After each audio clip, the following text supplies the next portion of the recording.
Hey everyone, welcome to episode 2 of Learn with Whit. Today we're going to talk about the difference of using steel crochet hooks and regular crochet hooks.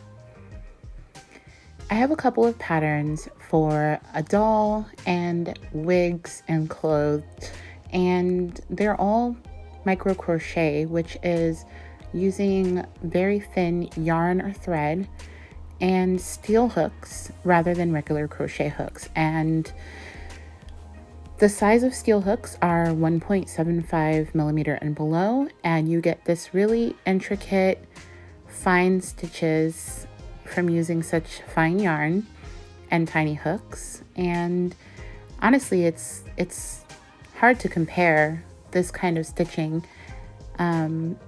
You can't see any of the stuffing, and just you get really defined stitches when using thread and these type of hooks versus regular crochet hook like this and thicker yarn.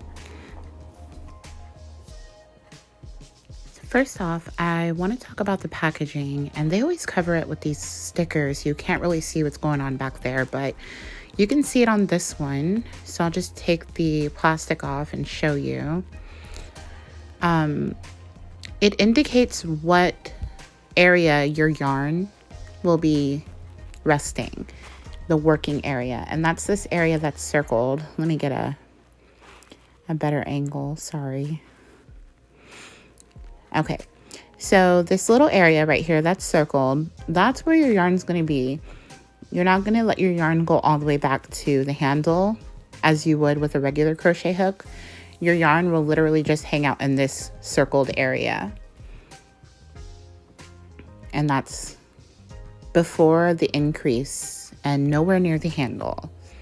This is how you can maintain really tight stitching by keeping your yarn in this area right here.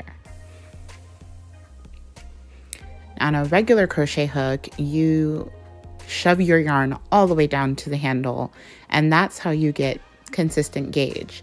You want your yarn to pretty much touch the handle with every yarn over and every pull up loop and all that. So big difference here.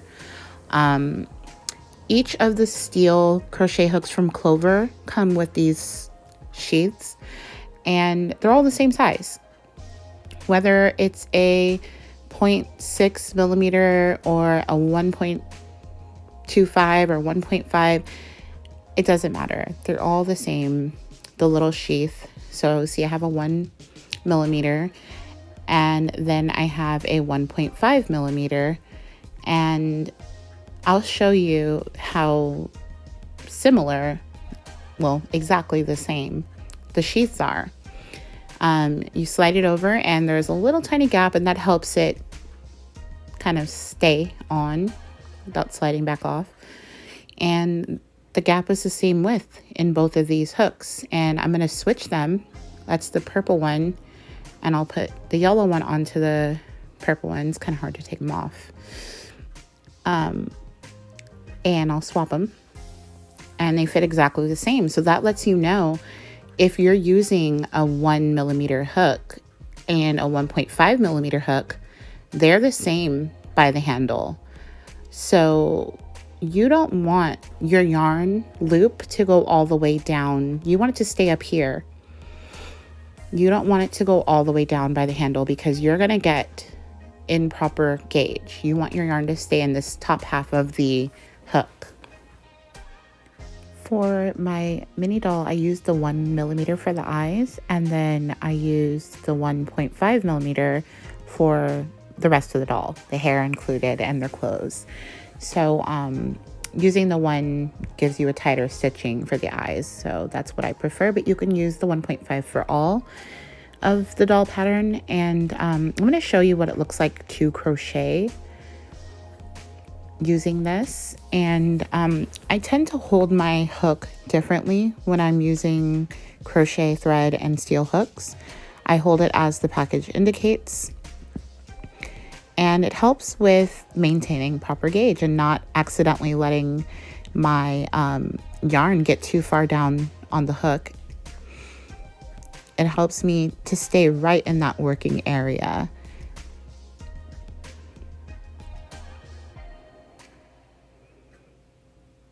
kind of awkward to do on camera, but yeah. So that shows you how you can stop your yarn from going too far.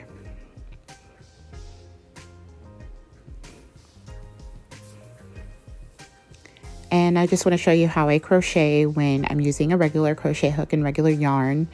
I really let my loop just kind of rest. You can hold it like this if you want, if you're comfortable, but I usually hold mine like this when I'm working with thicker yarn, and I just let my loop rest right by the handle. And every time I yarn over and pull up a loop, I shove that yarn all the way down to the handle, and that helps me maintain my gauge.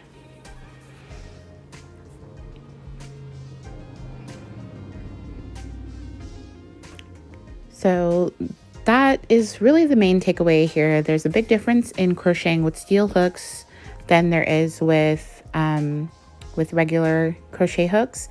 Those rules about gauge are completely different. I don't provide gauge information in my patterns for this doll, but definitely in order to get your stitching tight like this, you want to work in that working area as indicated on the package, just in that top part of the hook, not down here where the increase is, and not by the handle.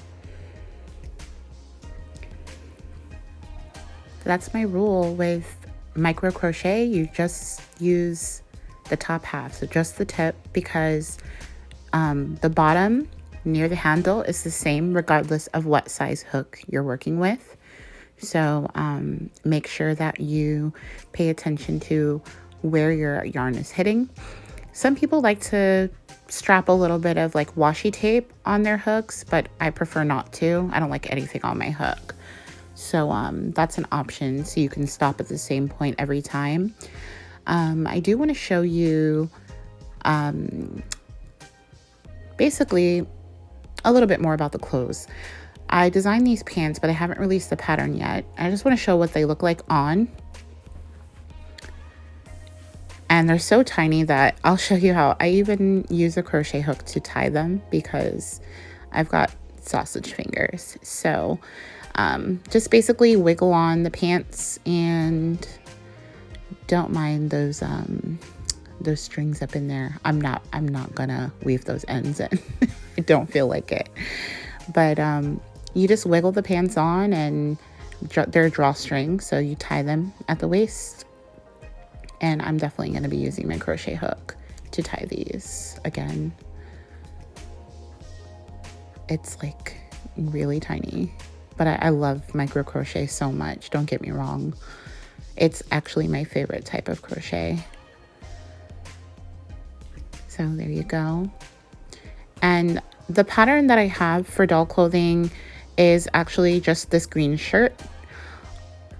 The clothing pattern is free, so if you want to try micro crochet but you're not ready to jump straight into the doll making, you'll get these pants and this green shirt in the pattern, which is reversible. It has a little tie back, but you can switch it to be to have the tie in the front.